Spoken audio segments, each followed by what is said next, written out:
31st night ঘিরে কক্সবাজারে ভিড় বাড়ছে পর্যটকের। সেখান থেকে যুক্ত হচ্ছেন সহকর্মী নাইমাল জিকো। জিকো, সমুদ্র পাড়ে পর্যটকদের ভিড় কেমন দেখছেন এবং নতুন বছরের আগমন ঘিরে আজ কি ধরনের আয়োজন থাকছে জানাবেন।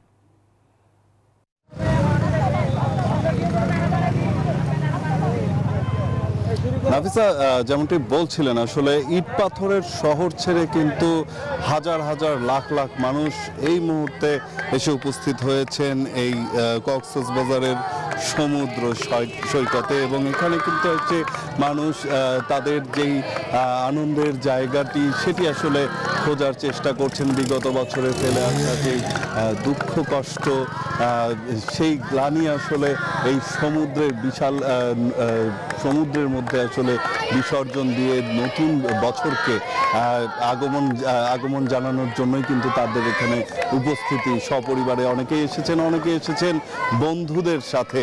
নিজেদের দিনটি আসলে আনন্দময় হয়ে উঠুক এমনটাই প্রত্যাশা নিয়ে কিন্তু তাদের আজকে এখানে উপস্থিতি। একটু প্রশান্তি খুঁজতে এই বিশাল সমুদ্রের মাঝে এসে উপস্থিত হয়েছেন তারা। এবং যেমনটি বলছিলাম যে এর আগেও আজকে কিন্তু যেহেতু পরিবর্তিত একটি পরিস্থিতি, আইন শৃঙ্খলা রক্ষাকারী বাহিনী আসলে পক্ষ থেকে তেমন কোনো ব্যবস্থা প্রতিবার যেমনটি রাখা হয় সেই ধরনের কোনো ব্যবস্থা নেই। উন্মুক্ত স্থানে কোনো কনসার্ট হচ্ছে না, সাংস্কৃতিক অনুষ্ঠান হচ্ছে না, আতশবাজিও কিন্তু হবে না এই সি বিচ থেকে।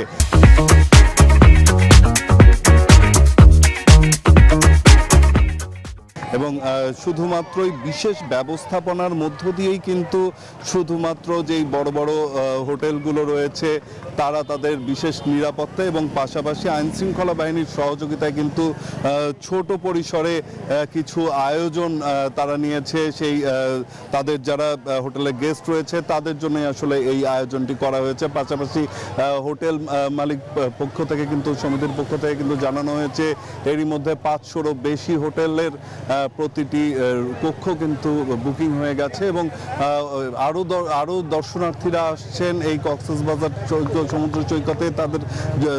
তারা তাদের এই দিনটি উদযাপন করার জন্য তাদেরকে আসলে রুম দিতে পারছেন না। রুম সংকট কিন্তু তৈরি হচ্ছে বলে এখন পর্যন্ত মনে হচ্ছে। তো যেমনটি বলছিলাম, এই মুহূর্তেই কিন্তু আমরা দেখছি হাজার হাজার মানুষ এখানে এসে উপস্থিত হয়েছেন সপরিবারে। সমুদ্রের পানিতে আসলে তারা গোসল করছেন, তারা হলো আনন্দ করছেন, কেউ ঘোড়ায় চড়ছেন, বিভিন্ন ধরনের রাইড রয়েছে, সেই রাইডগুলো আসলে উপভোগ করছেন এখানে আসা ভ্রমণ পিপাসু মানুষরা। অনেকেই যারা সারা বছর নিজের পরিবারকে আসলে সময় দিতে পারেন না, তারা হলো এই দিনটি উদযাপন করার জন্য কিন্তু সেই ইট পাথরের নগরী ছেড়ে এই বিশাল সমুদ্রের কাছে এসে উপস্থিত হয়েছেন।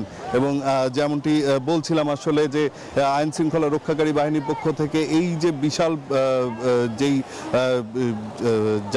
মানুষের যেই চাপটি এখানে তৈরি হতে যাচ্ছে তাদের নিরাপত্তা দেওয়ার জন্য কিন্তু সব ধরনের প্রস্তুতি তাদের পক্ষ থেকে নেওয়া হয়েছে বলে আমাদেরকে জানানো হয়েছে। তো নাফিসা, এই ছিল এখন পর্যন্ত আমার কাছে এখানকার সবশেষ তথ্য।